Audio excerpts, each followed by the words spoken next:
Jesus. We've covered a lot of ground. And our final week, we're going to be looking at the theme built by Jesus for generosity or for giving. And that's going to be the theme that kind of connects all these readings together. And they're from Proverbs chapter 3, verses 5 through 10, and then 1 Timothy chapter 6, and then finally Matthew 6, 19 to 24. And we'll start with Proverbs, the Old Testament reading. And we've dabbled a little bit with Proverbs and some other readings. Remember, one of the things about Proverbs is they state conditions of human life. They're very reflective of the conditions of human life, but they're the little aphorisms or the statements that they are not cut and dry, right? Like, for instance, Chad Bird's post this morning reflected on children who wander away from the faith, and he said, there's that comforting proverb, train a child in the way that they should go, and they will not soon depart from it. Well, that's not a guarantee, right? That's just a general observation that parents who have nurtured the faith in their kids, taught it to them, impressed it upon their children, in general rule is that they remain in the faith. They walk that same path, but it's not cut and dry. Okay, it's not cut and dry. And so that's just true of Proverbs in general. It's a general observation of life, but it's not a cut and dried rule. And that's kind of what we're going to bump into a little bit here in Proverbs chapter 3. Okay? Proverbs chapter 3. We start at verse 5. A very familiar verse, I would imagine. And then we're going to read through verse 10. Okay? Proverbs chapter 3, verses 5 through 10. So Linda's already read this one this month. I have. Because her practice has been reading a proverb a day. All right, so Proverbs 3, verse 5. Trust in the Lord with all of your heart and lean not on your own understanding. In all your ways acknowledge him, and he will make your path straight. Do not be wise in your own eyes. Fear the Lord, and shun evil. This will bring health to your body and nourishment to your bones.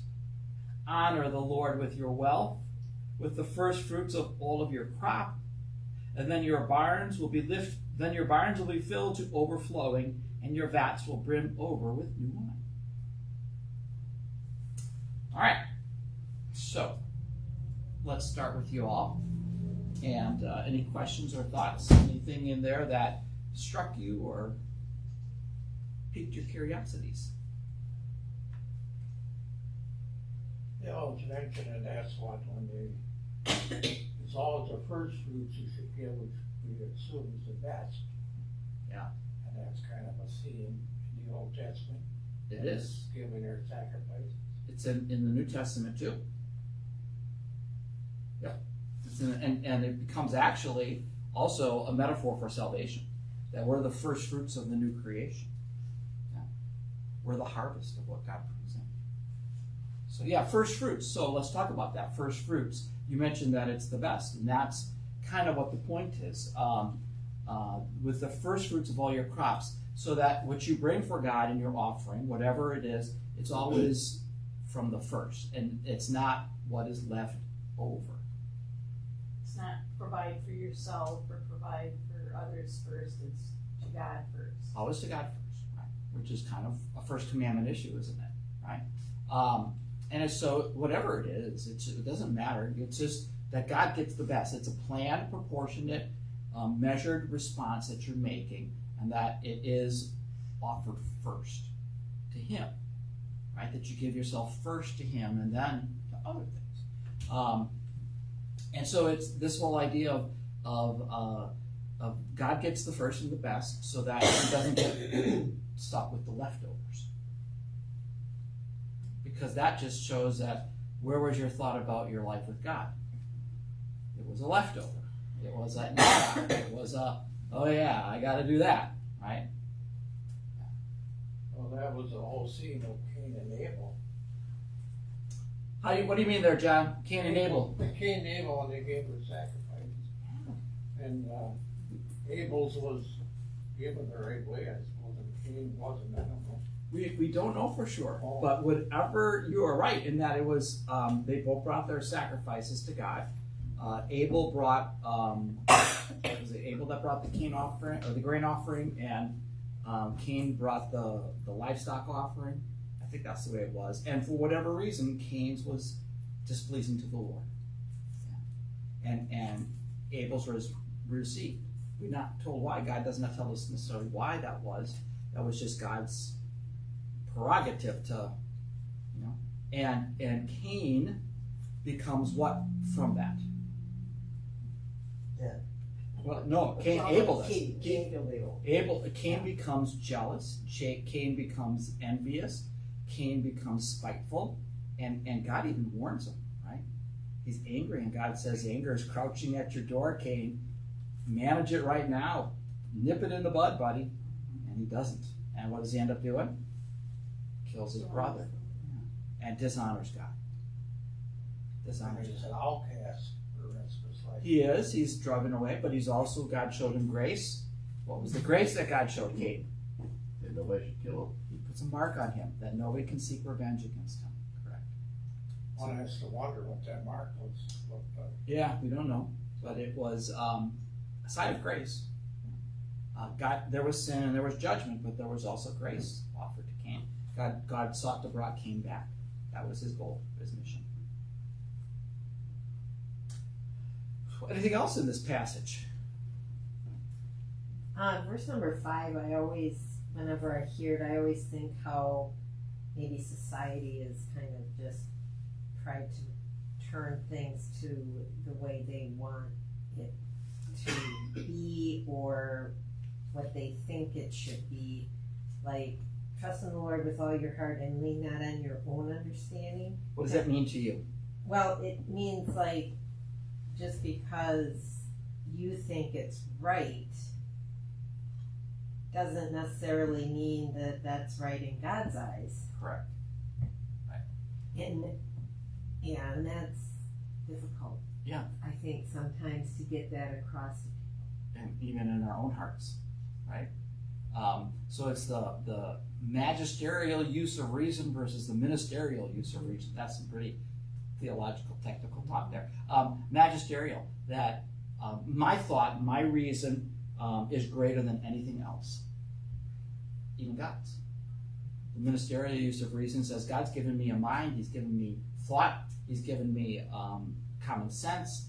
I'm going to use that in service of understanding His will, not putting my will above it. Magisterial use, and that's kind of what's happening. Yeah, it's been it happened already in the garden.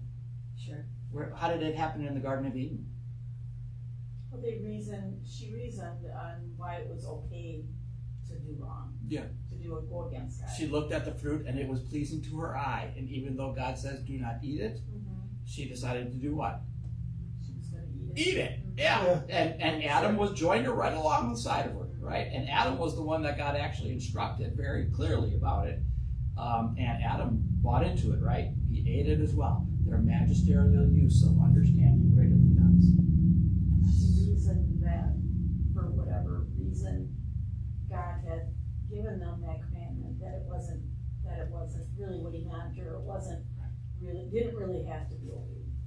Because Satan said, God doesn't want you to be like Him. Yeah. You eat it and you'll be like God.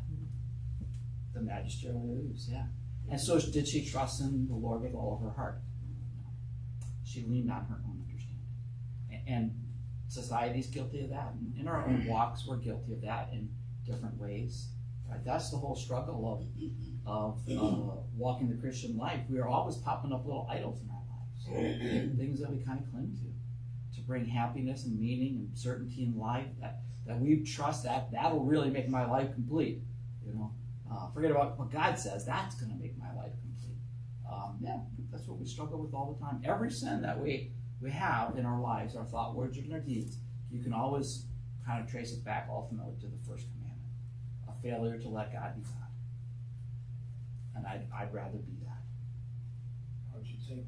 Don't they kind of think Satan? That's what he wanted to be out there with God too, wasn't he? Yeah, it could be. I don't know. Yes, but he also fears God. He knows he's not God. So we got to be careful when we talk about Satan. It's not God's the good God and Satan's the bad God. Because Satan is not a God. Satan is a created being, totally below, subservient to God in every way, and he knows it. See, partly why I think he goes after humanity is he hates humans. He hates humans because we're Because created. God loves us. Yeah, because we're created in his image, and in God's image, and we're the co-partners with it. And angels are our servants; they minister to us. And I just think Satan saw us as inferiors to him. Why would he want to serve us? Well, God, you got it wrong there. So I think it's a disdain for humans as much as it is for God and Satan for Satan. I don't know what I'm thinking, but I always think angels are more above us because they're more They are. powerful. Totally. You got that right from the Bible, John. Yeah. No, they are. They're powerful beings, and they are sent by God to minister his care over us. And the fallen ones are there trying to do us bad. Yeah. Yes, ma'am. Because the Lord reproves him whom he loves. Where are you at? I'm in, verse 12. Well, we didn't read verse 12, but it's a good verse. Oh, I thought that, That's okay. I read all the way to I know you did. Yeah. Anyway. You're right. Yeah, and that's verse and 11 and 12. Yeah.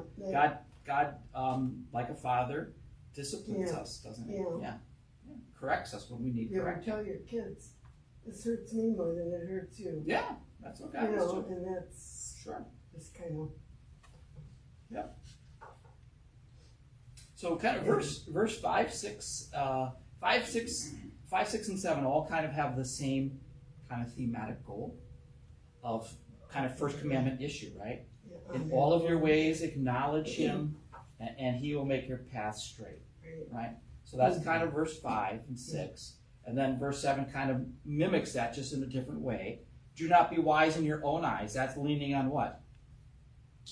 Yourself and your own understanding again, right? But rather fear to God, fear the Lord, fear Yahweh, which means kind of run to God and shun evil. Run away from the bad stuff. Run to God, run away from the bad stuff. And when you do that, God makes your path straight, which kind of implies what? That's what I was wondering. Is it the easy way? It's easier to go straight than to have to wind around? Yeah, Is that, it removes obstacles. Yeah. When you're loving your neighbor as yourself, when you're loving God with your whole heart, what are you going to be stumbling about? I mean, bad things will still happen to you, right? That doesn't mean that. But you're going to have a clearer path to your goal. And you know that the Lord is with you when the bad things happen. Exactly. And so that's first commandment issue stuff there, verses 7, 5, 6, and 7. But I think verses 9 and 10 are also first commandment stuff. So, actually verse 8, this will bring health to your body and nourishment to your bones. Well, what does that mean? What do you guys think that means? This is one of those, you can't always say that if you're walking in the right path, you're never going to get sick, right? But for the most part, if you take care of yourself, if you eat right, if you live right, if you don't overdrink, if you don't smoke, you don't harm your body, you stay healthier, don't you? Not guaranteed. Not guaranteed. So it's an aphorism that kind of speaks in generalities, but it's not one of those guarantees. Okay? Then we get to verse 9 and 10, and I think those are the ones about the idea of the theme of giving and generosity. How does the ESV put it? Verse 9. They're saying, Yes, ma'am. honor the Lord with your wealth. Oh, same way. It's okay. Mhm. Honor your wealth. Okay. Honor the Lord with your wealth. What does that mean? With whatever you have, whether it's money or you have a talent, you know, yourself, you would share it. Sure. And wealth is money. It We is can't get money. around that. Yeah, Yeah, it that's is. right. Yeah. You realize it actually, he's the one that gave it to you. He's the source of it. He's the giver, You're just giving back to God what is God's, right? You're honoring God. You're putting Him in the center of your life, not your wealth. Which, of course, is the tendency of human beings to do what? Keep it for yourself. Yeah, we make it into our God. It's the chief rival God that Jesus will identify over and over and over. Mammon, wealth, money. Can't serve both. That'll be our gospel. Luther would say, right after God converts a person's heart, then he's got to convert his pocketbook. Jesus would actually say, yeah, you get a man's pocketbook and you know that you have his heart as well. That's what Jesus would say.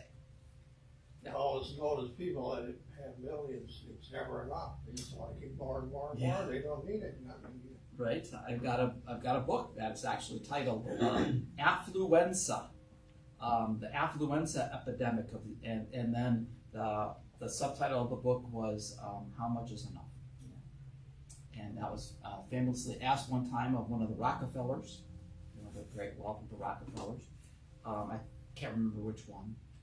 And he smiled to the reporter, thought about it for a second, and then said, just a little bit more. And he meant it. So honor the Lord with your wealth, with the first fruits of your crops. We've already talked about that a little bit, about this generosity aspect of being built by Jesus. And then, verse 10, that's the one that's maybe scratches our heads a little bit. Then your barns will be filled to overflowing, and your vats will brim over with new wine. What does that seem to imply? If you honor the Lord with your wealth, He's going to bless you. That's what it seems like. Yeah. And there is truth to that, but it's not a cut and dry. Okay. And nor is it a, you know what, you seed this and then God's going to bless. Now, there are Pentecostal, evangelical televangelists who preached and taught that in our country and throughout the world, that, you know what, you honor God with your gift and your offering, and it's a seed offering, and watch, God's going to double that back to you. And they promise it. No, you can't do that. You're not giving so that you get back, right? But the aphorism here, the tendency, the observation is generous people often have generous lives. And they've got the ability to be generous. It's not a cut and dry though. Some of the most generous people have almost nothing. Like the widow's mite. Like the widows' mite. I remember years ago, I had a banker, what was his first name, Patrick. His wife Tammy, he was in jail that time. And she come on and she needed $1 million, and she says, I know there's 10 widows out there that have 100,000 that don't know what to do with it. I thought that was just outrageous. A little crazy. Yeah.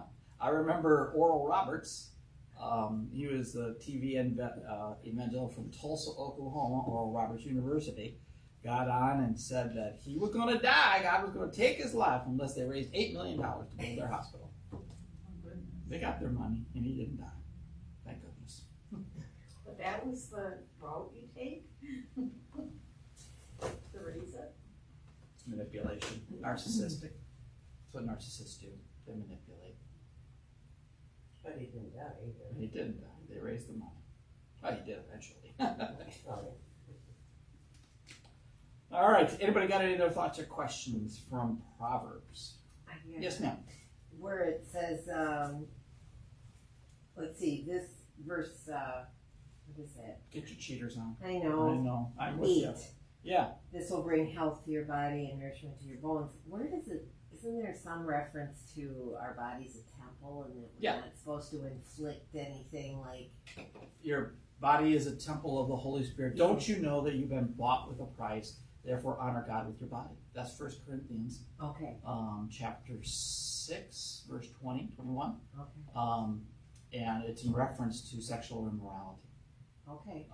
Paul is dealing with sexual immorality and says, flee from it. Run as fast as you can from it. Or don't you know that your body is a temple of the Holy Spirit? Okay. That you have been bought with a price, right? You've been redeemed with a price. Therefore, honor God with your body. You are very wise. You are right. All right. We're good? Let's move on to the New Testament reading. 1 Timothy chapter 6. So who wrote 1 Timothy? Don't say Timothy. No, Paul. You're right. So Paul has 13 epistles. What's another name for epistle? A letter. A letter. So he has 13 letters that have become part of the New Testament. And of the 13, 9 of them are written to congregations. Romans, Corinthians, Philippians, Ephesians, Galatians, Colossians, Thessalonians. 4 of them are written to people. 3 of them are called the pastoral letters. Timothy 1 and 2 and Titus are pastoral letters. And then Philemon, the short one, was written to an associate named Philemon. So Timothy is a colleague of Paul. He is a young pastor that Paul begins to mentor and build relationships with on one of his missionary journeys. And Paul puts Timothy in charge of ministries over congregations. I think on the island of Crete. I can't remember. I think it's there, but I can't remember for sure. And I forgot to look. I just started spouting off. And Timothy joins Paul on some of his journeys. Let's see if I can find this here, where it says something about that.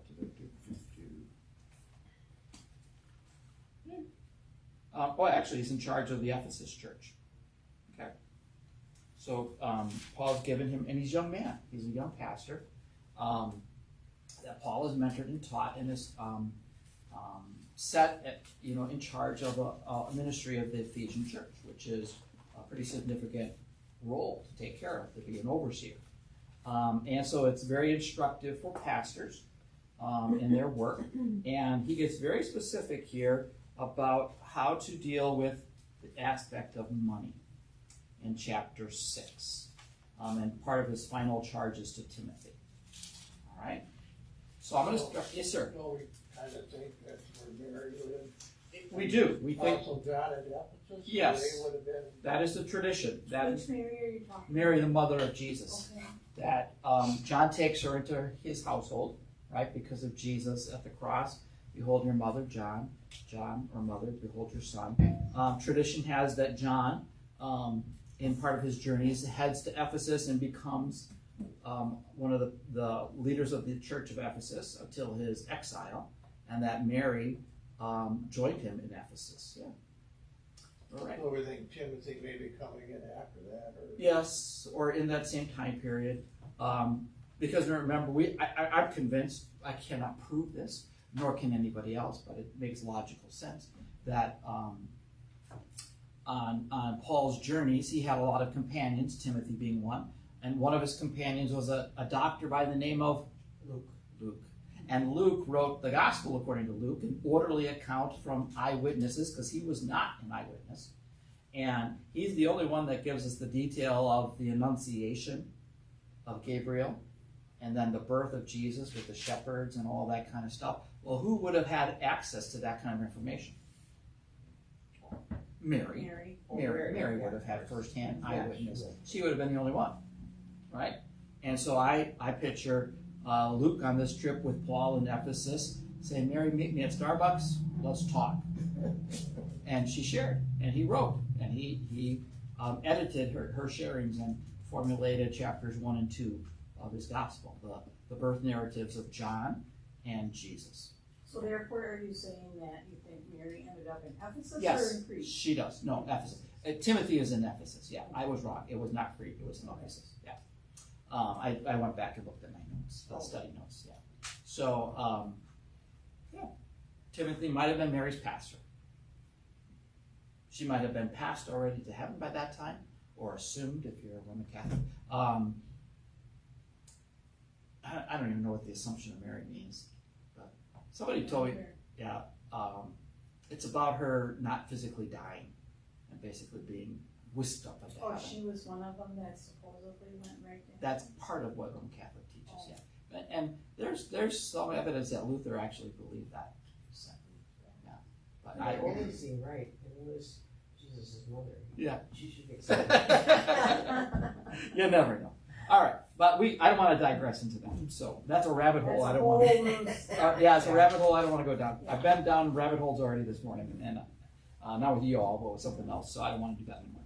All right, so 1 Timothy chapter 6, starting at verse 6 through verse 19. But godliness with contentment is great gain. For we brought nothing into the world, we can take nothing out of it. But if we have food and clothing, we will be content with that. People who want to get rich fall into temptation and a trap, and into many foolish and harmful desires that plunge men into ruin and destruction. For the love of money is the root of all kinds of evil. Some people eager for money have wandered from the faith and pierced themselves with many griefs. But you, man of God, flee from all of this and pursue righteousness, godliness, faith, love, endurance, and gentleness. Fight the good fight of faith. Take hold of eternal life to which you were called when you made your good confession in the presence of many witnesses. In the sight of God, who gives life to everything, and of Christ Jesus, who, while testifying before Pontius Pilate, made a good confession. I charge you to keep this command without spot or blame until the appearing of our Lord Jesus Christ, which God will bring about in his own time. God, the blessed and only ruler, the King of kings and Lord of lords, who alone is immortal and who lives in unapproachable light, whom no one has seen or can see. To him be honor and might forever. Amen. So command those who are rich in this present world not to be arrogant, not to put their hope in wealth, which is so uncertain, but to put their hope in God, who richly provides us with everything for our enjoyment. Command them to do good, to be rich in good deeds, and to be generous and willing to share. And in this way, they will lay up treasure for themselves as a firm foundation for the coming age, so that they may take hold of the life that is truly life.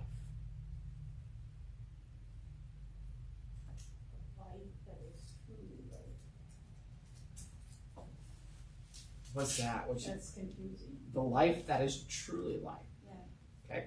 So think of it this way. Have you ever seen the slogan, the one who dies with the most toys wins? Yeah. And then the tagline that goes after that, but they still die. Right? So did they really win? Is that life?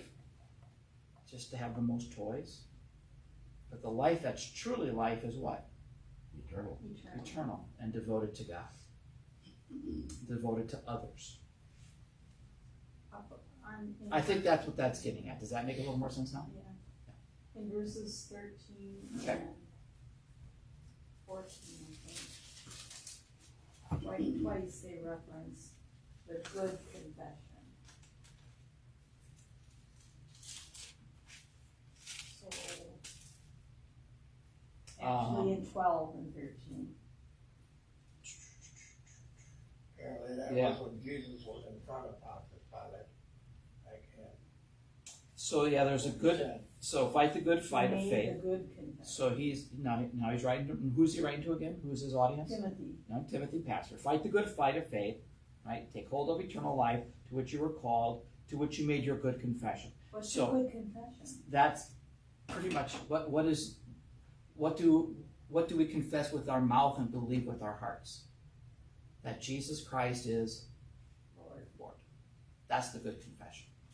That believe that Jesus Christ is Lord. Now, in Paul's world, for Timothy as a Gentile, not a Jew, a Gentile, what would his obligation be? Every Roman citizen, what was their obligation?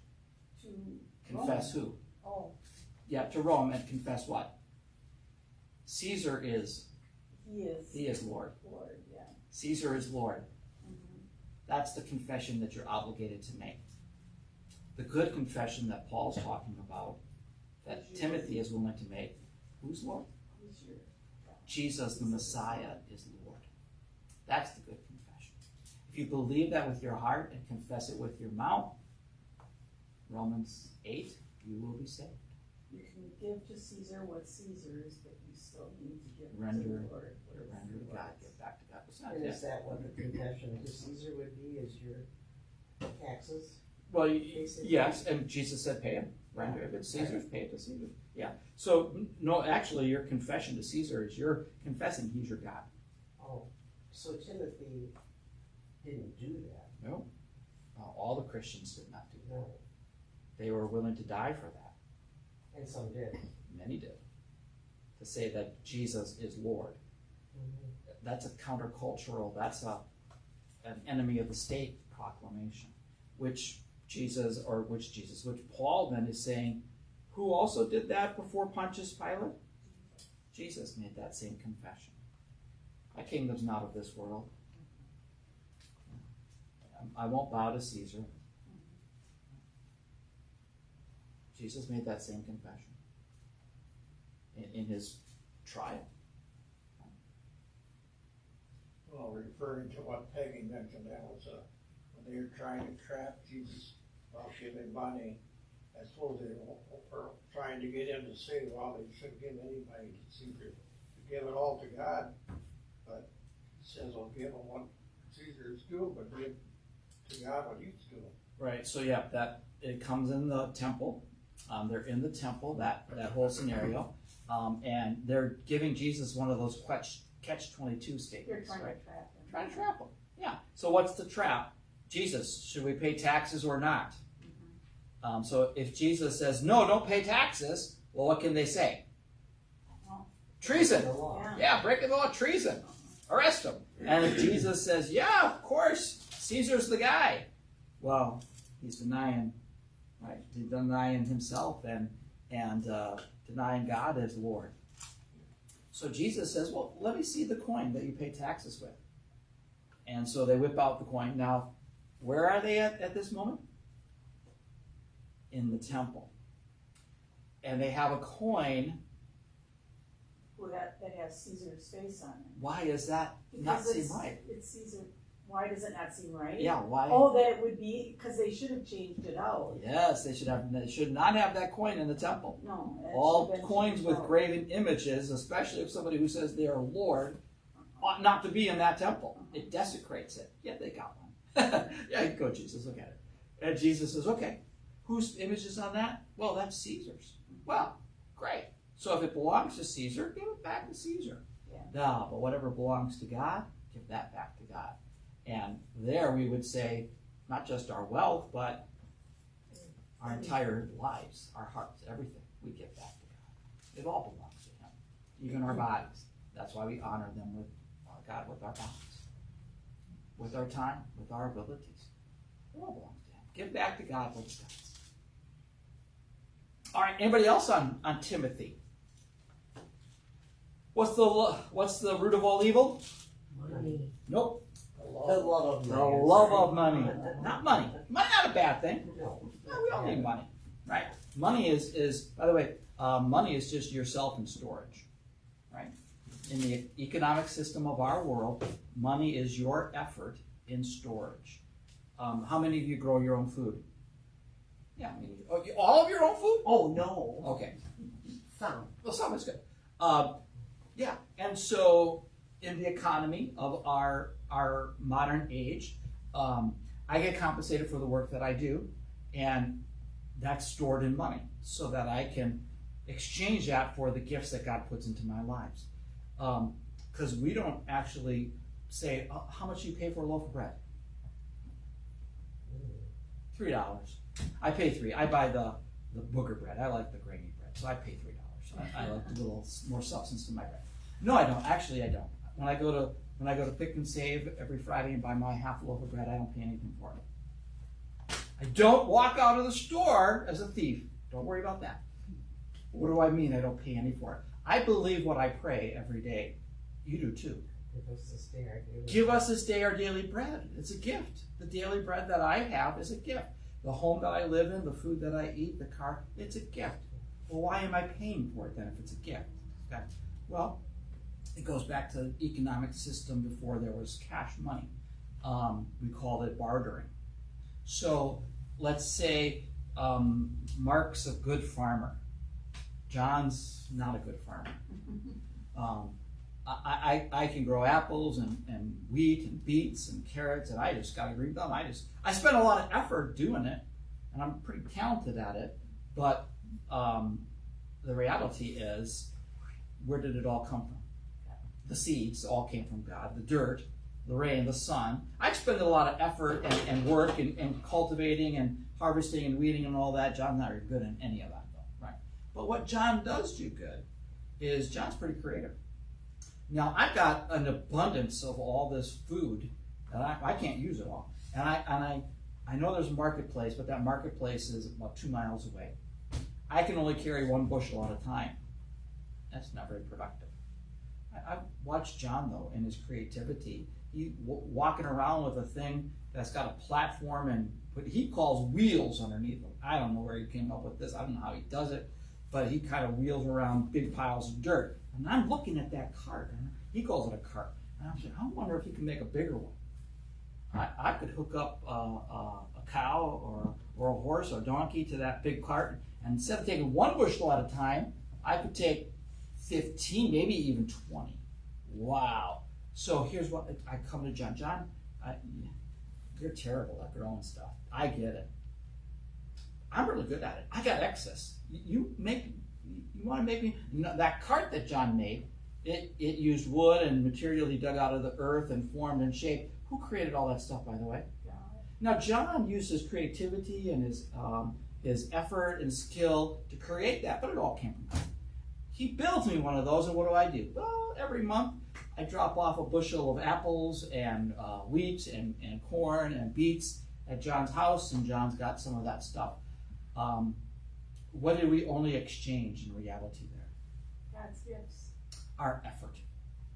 We exchanged our effort for what God's provided. That's the modern economic system. It's the same principle with money. So when I go to buy food, the bread that I buy, it is a gift because it came ultimately from some farmer who planted wheat, who God let it grow. He produced a lot of effort to make it grow. He harvested it. He had it dried and then milled and sent it to a baker. The baker baked it. The truck driver drove it to the store. Some clerk put it on there and checked me out. The $3 I give is my effort for my work that I do, exchanging it for their effort of producing that bread. But the bread was a gift from God. I believe what I pray. And that's the economic system that we live in today. And so money's not a bad thing. Well, what amazes me is you plant 1 kernel of corn. Yeah. How many kernels on that cob? That's Oh my God. Yeah. I never thought. It is. And that's, Jesus uses that as an image of the resurrection. The kernel of wheat dies in order to blossom into more. So he's going to die and be buried like the kernel of corn to produce more. And so it's the love of money that's the root of all evil, right? Because it replaces who? Replaces the Lord as the center of our lives. And so Paul's warning, be careful about not falling for the love of money. A lot of people who have fallen for it have wandered from the faith, pierced themselves with many griefs. And says, then he transitioned with the transition word in verse 11. What's the transition word in verse 11? But you, man of God. Isn't that good news? You're a man of God. You're a person of God. You belong to God. Flee from all that kind of stuff, right? But rather pursue the things that God would have you pursue. Fight the good fight. Make the good confession. All of it because Jesus is going to be appearing. There's going to be a day when all of us will be coming to account before the Lord Jesus and his appearing. And he is the God of God, the rulers of all rulers, the King of kings. That's the good confession. Saying that Jesus is Lord of lords. Jesus is King. And this God is inapproachable and immortal. Immortal, invisible, God only wise. That's a hymn based on this text, right? And so after he gets done with all of that praising of God, verse 17 is his final charge then for young Pastor Timothy in this letter. Command those who are rich in this present world not to be arrogant, not to put their hope in wealth, which is so uncertain. Put their hope in God. Why? Because He's not uncertain. The God who richly provides us with everything. Command them. Who? Who is the them in verse 18? Command them. Who's the them? Congregation. Yeah, the congregation who are rich in this present world. To do good. To be rich in good deeds. To be generous and willing to share. Now, we'll say in the economy of the United States, there's the 1%, right? And we're not part of the 1%. But in the economy of the world, you are the 1%. And I am the 1%. In the economy of the world, we're the 1%ers. And the command that Paul is telling Timothy is to encourage your people to be generous. To be generous in deeds and works, to be generous and willing to share with all the resources. And in this way, they're going to lay up for treasures that is holding on to life that's really life. Because where your treasure is, Jesus would say, there your heart is also. So Jesus says, make sure that the people's treasure is not their money. And one of the best ways to make sure that money is not your treasure, that's not your heart, to be generous with it.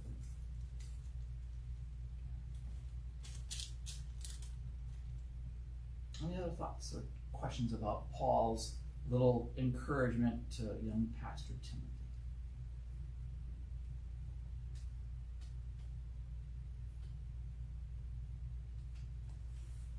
All right, we got one more to look at.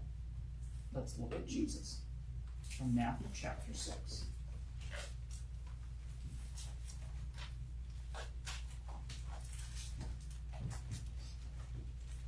Jesus most taught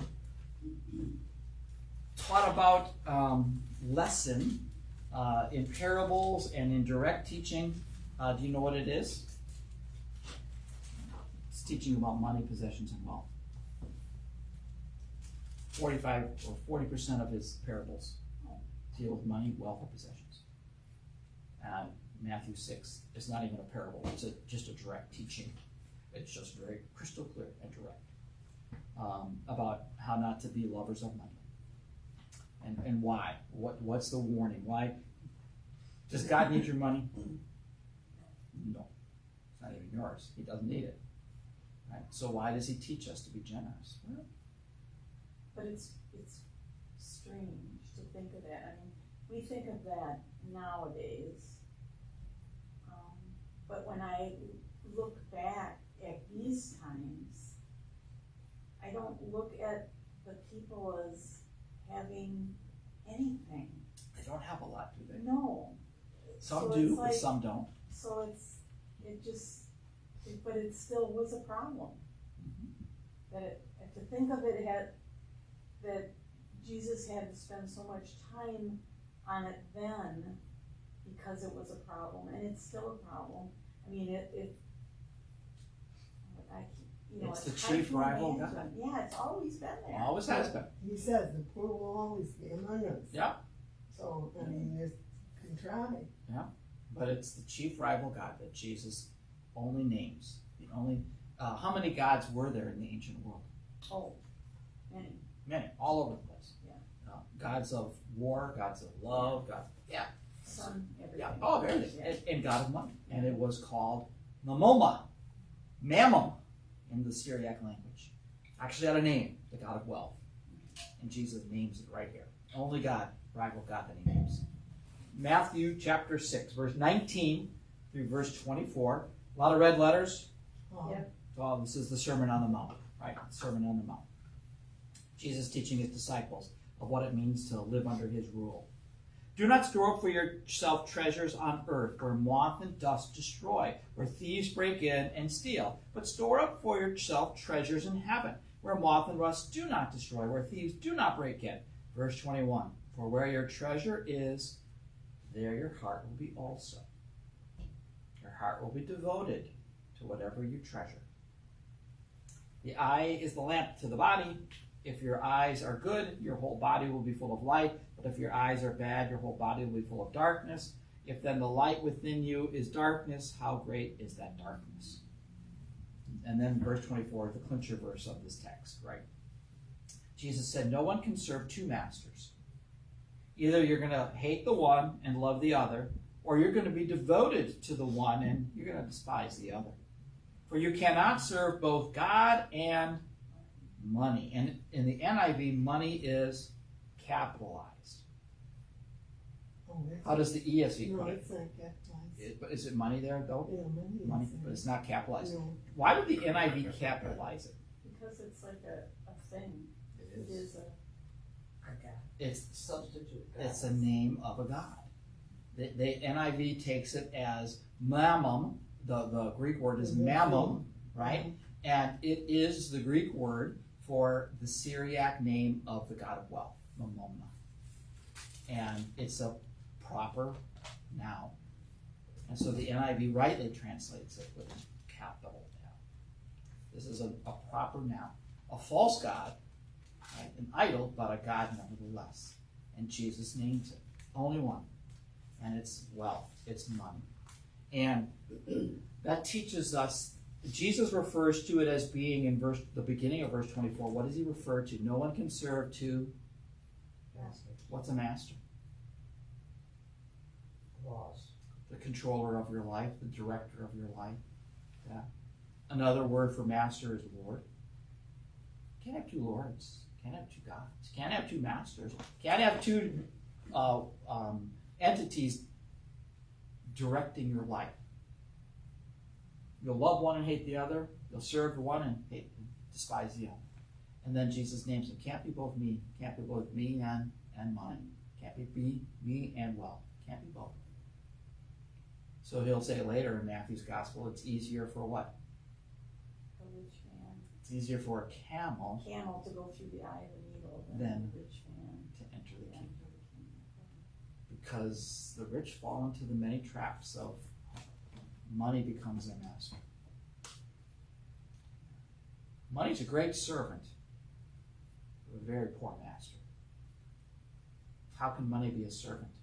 When you're telling it what to do, When you're telling them what to do. when you're making a call, Yeah, when you're using it for yourself, obviously, based on God's direction. but you're being generous to others. The lesson in the Old Testament, like Abraham and Job, God blessed them with a lot of wealth, You did? but you have to know how to handle that, Yep, you do. Yeah. And the warning is those who crave it, it ultimately leaves you astray. Because the beginning of, I forgot to talk about the beginning of Timothy's writing, godliness with contentment is great gain. What's the opposite of contentment? despair. Despair. It's actually another C word. It's one of the 10 Commandments. It's actually 2 of the 10 Commandments. Coveting. The opposite of contentment is coveting.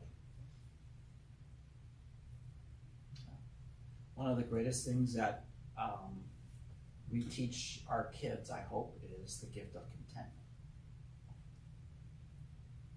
It's a great game to be content. Be Is that a satisfied. Bible verse? I think it's a Bible verse there for it, with whatever you do. I think it was Paul that said, "I've learned to be content." Yeah, it's in Philippians chapter 4. Yeah. It comes right after I can do all things through him who gives me strength. Right. And it's all about learning the gift of contentment. It's not about learning how to shoot basketballs right, J.J. Redick. J.J. Redick was a phenomenal basketball player. Got to coach for the Lakers. I hated him because he was from Duke. But he was an active, strong Christian. He went to Duke University, though. But he wrote on his shoes. Oh, he would. Yeah, good Christian. It's not Grayson Allen. You're Oh, thinking that's what I'm Grayson. thinking Yeah, of. yeah. JJ Okay, was not I'm Grayson sorry. Allen. Yeah, but he was a phenomenal shooter, and he was a great free throw shooter and everything. And he attributed to Philippians 4:13. Wrote it on his shoes. I can do all things through him. Well, the fact that you sat in your garage parking lot and shot free throws 10 hours a day, that has something to do with it too, more than God giving you the strength. Yeah, so that verse gets misquoted a lot. I can do all things through him who gives me strength. It's about contentment. It's about learning how to be content. You kind of see that in pro sports. When they score a touchdown, every point. Yeah. and the poor defensive guys are going, well, I praised too. How come I didn't stop them? But it is still a bit of a witness. Yeah. I'm thanking God. Yeah. I don't know. I mean, I got How much of a touchdowns, show so it thanks is, God. and- Yeah. I don't know. I'm not really sure that God cares if the Packers or the Lions. Sorry. Oh, what? Sorry. We really don't. Or the Brewers? I Or think the he cares about Brewers. the Brewers. Yeah, I don't think he cares. You know, I because. had a dream Hey, Luther King. this morning. Yeah, okay. About the Brewers. Yeah. Because you watched And it last they were night. saying, they're in our trap. We're gonna win the next 4. Oh, Oh. they better. A prediction. There's a. You, I did. We all heard it. it. A prediction. A prediction. No, they lost. That they were gonna come this is Premonition. I'm going on DraftKings betting app right now and making some bets because of your dream. Because of Dolores. Oh, Yeah. I did, honestly. And we I can couldn't do it believe because he gives us strength. No, well, No. so but I played basketball at the seminary for our seminary basketball team. And we played small colleges in Illinois and St. Louis and stuff. And none of us, we were all grad students, so we didn't have any eligibility. But for us, it was real. For them, it was just exhibition games, scrimmages basically. And so we would usually pray in our locker room. And we had one guy, Dave Menzing. His prayers were so funny. Oh Lord, help us to be like the Israelites and smite these Amalekites and give us the victory over this team and let us all be kept safe without harm. But if they are harmed, let us be victorious. Amen. And it's like, really, Dave? You think God's going to really care that we're the preachers and, you know, that we're playing some secular school? You think that's really, yeah. So, and I wasn't always the best witness on the basketball court either. So. That's kind of how it was when Mason was at St. Norbert and they played Concordia. And I'd say, you cannot beat those Lutherans. That's right. So here's a funny But thing. they always did. So They always when we were at Concordia St. Paul, in our conference was a school called Principia. It was a Christian Scientist school. And Christian Scientists, They should never have won. their basic theme, one of the basic themes of Christian Science is that when you're sick or you're hurt, it's more of a thing in your mind. And so when a football player had a knee injury and they're down on the turf, we'd all be going, it's not really hurt, he's just faking it. How can he be hurt? It's just in his mind. It's not the most Christian thing. But that it contradicts their Yeah. teaching. Yeah. So, yeah, that was not probably the best witness either. Sorry. There's my confession. All right, so yeah, contentment is one of the great things that Paul is driving at in that letter. That's why God calls us to be generous, so that we learn this gift of contentment. Because when you think about the commandments, the 10 commandments, the coveting one goes right back to the first commandment, doesn't it? So yeah, you shall have no other God. So my eyes, coveting starts with our eyes. We see something. Not content with what God put into our lives, whether it's a relationship or our neighbors, whatever. And then it kind of goes from our eyes to our heart. Now I'm discontent because my eyes are envious. And now my heart's discontent. And then if we don't refrain from it, right, it eventually takes form and we steal, whatever. And it leads to broken relationships and broken hearts and theft. All sorts of wickedness. So yeah, that's where we're at. I got nothing more on Jesus' teaching from Matthew 6. If you got any more thoughts or questions, I'm happy to take a stab at them.